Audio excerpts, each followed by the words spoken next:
Meskipun ketaatan kepada suami itu pahala yang sangat besar, tapi Nabi sudah mengisyaratkan sedikit sekali wanita yang mau taat kepada suami. Mohon maaf ya, ungkapan Nabi ini kira-kira benar atau tidak? Sedikit sekali wanita yang mau taat kepada suami. Benar atau tidak? Benar. Gara-gara mungkin sudah merasa punya pendapatan sendiri, itu sudah mentang-mentang dengan suami. Nah, sudah merasa bisa hidup sendiri, maka sudah merasa nggak perlu dengan suami, akhirnya nggak taat dengan suami dan seterusnya. Maka bagi para wanita, mohon maaf, sepinter apapun otak Anda, sebanyak apapun kekayaan yang dimiliki, sebanyak apapun gaji bulanan yang didapatkan, selama ada suami, meskipun mungkin secara derajat, secara pangkat nggak lebih rendah, wajib taatnya kepada suami. Karena seperti itulah Islam mengatur gitu. Nah, bahkan ini kita lihat ketaatan kepada suami itu Nabi Shallallahu Alaihi Wasallam setarakan dengan melakukan ibadah-ibadah wajib dan ketaatan kepada Allah yang lain. Hadis Nabi dari sahabat Abdurrahman bin Auf radhiyallahu anhu, Nabi Shallallahu Alaihi Wasallam pernah bersabda, "Idza shallatil mar'atu khamsaha wa shamat syahraha wa hafizat farjaha wa ata'at zawjaha qila laha udkhuli al-jannah min ayyi abwabil jannati syi'ti." Nabi bersabda, ketika seorang wanita itu sudah sholat 5 waktunya dan berpuasa pada bulannya, maknanya berpuasa Ramadan, menjaga harga diri, menjaga kemaluannya, dan taat kepada suaminya, akan dikatakan kepada wanita tersebut, udkhuli al-jannah, wahai wanita, masuklah engkau ke dalam surga, min ayyi abwabil jannati syi'ti, dari pintu surga manapun yang engkau kehendaki, silakan masuk. Coba kita perhatikan hadis ini, riwayat Imam Ahmad dan Imam At-Tabrani. Yang pertama, Nabi menyampaikan jika wanita itu sudah sholat 5 waktunya, Nabi hanya mengatakan sholatil mar'atu khamsah, hanya sholat 5 waktu saja. Nabi tidak menyebutkan sholat-sholat sunnah yang lain, tidak menyebutkan sholat duha, tidak menyebutkan sholat rawatib. Sekiranya ada wanita itu menjaga sholat fardunya 5 waktu saja dan tidak melakukan sholat-sholat sunnah yang lain, tahajudnya mungkin juga nggak dilakukan dan seterusnya, hanya menjaga sholat fardu saja, berpuasa juga berpuasa yang wajib saja, berpuasa Ramadan saja. Nah, maknanya mungkin tidak gemar melakukan ibadah puasa sunnah yang lain, hanya menjaga puasa fardu saja. Kemudian kewajiban-kewajiban kepada Allah ini dia diiringi dengan 2 hal, menjaga harga dirinya, menjaga kemaluannya, menjaga ketaatannya kepada suami. Amalan ini yang menyebabkan nanti di akhirat wanita itu dikatakan kepadanya, masuklah engkau ke surga dari pintu manapun yang engkau kehendaki. Ini menunjukkan bahwasanya nanti orang masuk surga itu umumnya sesuai dengan amal terbaik yang dia miliki. Maka Nabi menyampaikan ada orang yang masuk surga dari pintu sholat, ada orang yang masuk surga dari pintu puasa, ada orang yang masuk surga dari pintu sedekah, ada orang yang masuk surga dari pintu jihad fisabilillah. Pintu surga itu banyak. Tapi bagi wanita yang melakukan 4 hal tadi, meskipun kadang-kadang bisa dia tidak ahli sholat, makna tidak menjaga sholat sholat sunnahnya misalnya, dia jaga hanya sholat fardunya saja. Meskipun dia tidak ahli puasa yang puasa sunnah, dia jaga puasa yang fardunya saja. Tapi karena dia taat kepada suami, menjaga harga diri, ini yang menyebabkan wanita tadi masuk surga. Dan tidak hanya masuk surga, persilakan wanita ini untuk masuk ke surga dari pintu manapun yang dia kehendaki. Mau pintu masuk dari pintu sholat boleh, mau dari pintu sedekah silakan, mau dari pintu jihad fisabilillah silakan, dan seterusnya, bebas. Berarti kalau kita simpulkan, wanita itu untuk menjadi ahli surga gampang atau susah?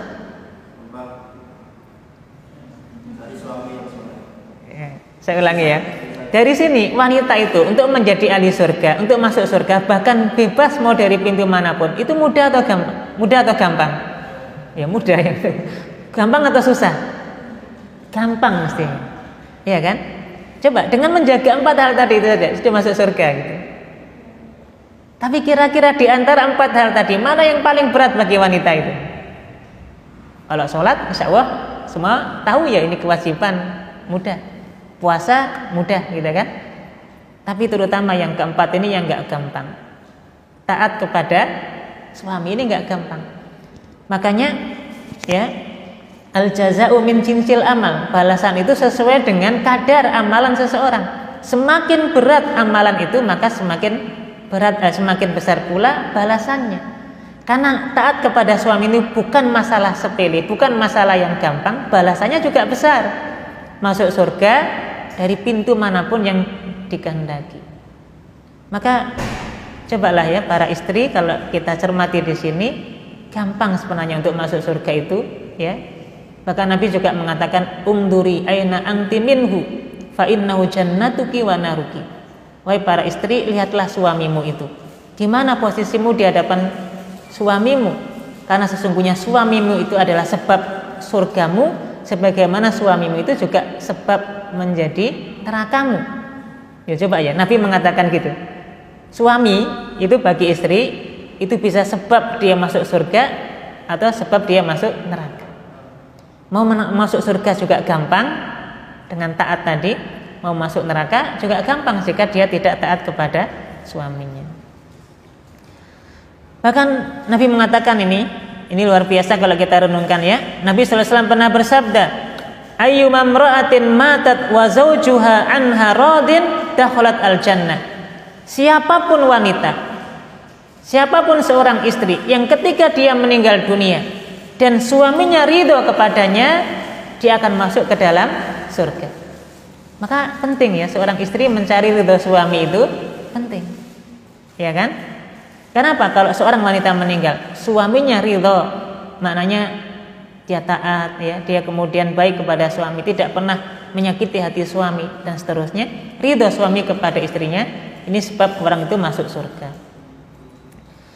Nah, sebaliknya, ya, Nabi menyampaikan ternyata nanti di akhirat itu yang paling banyak menjadi ahli neraka itu ternyata adalah wanita. Coba ya, ini kan hadis Nabi tadi, yang paling gampang masuk surga wanita.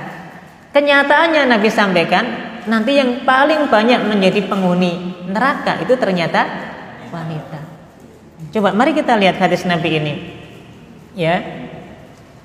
Nabi Shallallahu alaihi wasallam pernah menyampaikan ittola'tu finnari. Kata Nabi, suatu hari saya pernah lihat neraka. Ya, ini menunjukkan bahwasanya surga dan neraka itu sudah ada. Jadi kita yakin nih, Bapak Ibu, surga dan neraka itu hari ini sudah ada. Ini buktinya. Nabi SAW pernah lihat neraka. Fa'idha aksaru ahliha an-nisa. Dan Nabi ketika melihat neraka itu ternyata Nabi mendapati ya kebanyakan penduduknya adalah wanita. Kenapa wanita itu menjadi banyak penghuni neraka? Kata Nabi, yakfurnal ashir. Karena wanita itu tidak pandai mensyukuri pemberian istri. Suami ya. Karena wanita itu tidak pandai mensyukuri pemberian suami, ya. Maka ini juga nanti menjadi kewajiban seorang istri kepada suami adalah pandai bersyukur atas pemberian suami. Artinya nggak boleh ya, artinya terus ngeluh terus, kasih sekian kurang, gitu kan? Nah, jadi ciri wanita solehah, wanita yang baik itu adalah pandai mensyukuri pemberian suami. Sebaliknya menjadi sebab kenapa wanita ahli surga, wanita ahli neraka itu banyak wanitanya, ya, karena sebabnya adalah mereka orang yang gemar ya mengingkari pemberian suami, tidak pandai bersyukur dengan pemberian suami. Bahkan Nabi menyebutkan ini, lau aksanta ila ihdahinna ad-dahr summa ru'at minka syai'an qalat ma ra'aitu minka khairan qattu. Kata Nabi, ini diantara sifat wanita. Itu kebiasaannya adalah wanita itu kalau ya ada seorang suaminya bertahun-tahun setiap waktu sudah berbuat baik kepada istri. Kemudian seorang istri ini sekali saja melihat keburukan suami, maka istri ini langsung mengatakan, ma ra'aitu minka khairun qatu. Saya tidak pernah melihat kebaikan sama sekali dari engkau wahai suamiku. Betul nggak ini kata Nabi ini? Coba ini kita renungkan ya sebagai seorang suami dulu ya. Seorang suami itu misalnya sudah bertahun-tahun, bahkan setiap hari, setiap waktu sudah berbuat baik kepada istrinya. Pak, minta belikan ini, dibelikan. Pak, minta ini, dikasih, gitu kan? Ini kan kebaikan. Atau dalam kondisi yang harmonis lah gitu ya, nyaman dan seterusnya, bagus komunikasinya. Tapi giliran ada satu saja kesalahan suami yang menyebabkan wanita ini terus marah gitu ya, maka seolah-olah kebaikan bertahun-tahun itu tidak ada lagi bekasnya sama sekali. Betul atau tidak? Dan tentu ini benar karena ini kata Nabi Shallallahu Alaihi Wasallam. Dan kadang-kadang mohon maaf ya, ini ngapunten ini sifat wanita itu ya. Kadang-kadang nggak hanya satu kesalahan itu, kesalahan 2 tahun 3 tahun yang lalu itu diungkit-ungkit lagi biasanya.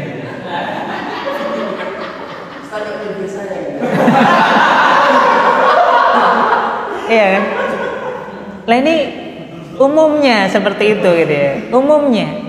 Cobalah kadang kita ini sebagai seorang suami, kayaknya sudah selesai nih masalah yang lalu ya. Sudah selesai lah, sudah baikan dan seterusnya. Itu tiba-tiba ada satu masalah kecil saja. Ini dari mana ya kok muncul lagi ya? Ini dari mana ya kok diungkit lagi ya? Terus akan seperti itu. Iya kan?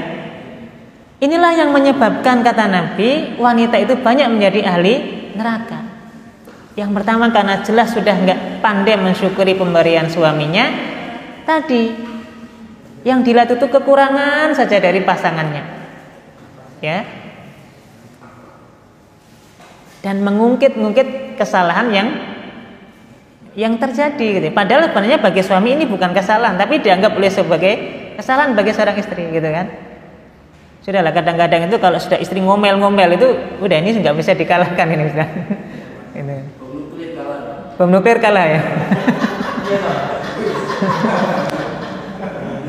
Iya. Makanya ini ada cerita ya, bahwa alam ini cerita mungkin nggak tahu ya dasarnya dari mana. Ini aja cerita. Jadi ada satu desa. Di desa ini ada satu sumur yang dianggap sumur ini angker lah kurang lebih gitu. Ada jinnya katanya di situ gitu kan. Pokoknya semua orang nggak berani, ya nggak berani untuk mendekat ke sumur tersebut, nggak berani mengambil airnya juga karena ini dianggap angker tadi gitu ya. Tiba-tiba ada seorang suami sedang ada masalah dengan istrinya, bertengkar dengan istrinya ini. Kemudian suami ini saking marahnya, udahlah daripada ini ngomel-ngomel terus di rumah, sudah saya tak masukkan saja istri saya ini ke dalam sumur ini gitu. Akhirnya dimasukkanlah istri ini ke dalam sumur tadi. Tiba-tiba ya, yang keluar bukan istrinya, yang keluar jinnya ternyata ya. Iya. Ini ketika ditanya, wahai jin, kenapa engkau keluar dari sumur ini? Gimana saya nggak keluar, daripada saya pusing dengerin omelan orang ini terus. Ternyata sampai jin juga diomeli keluar dia.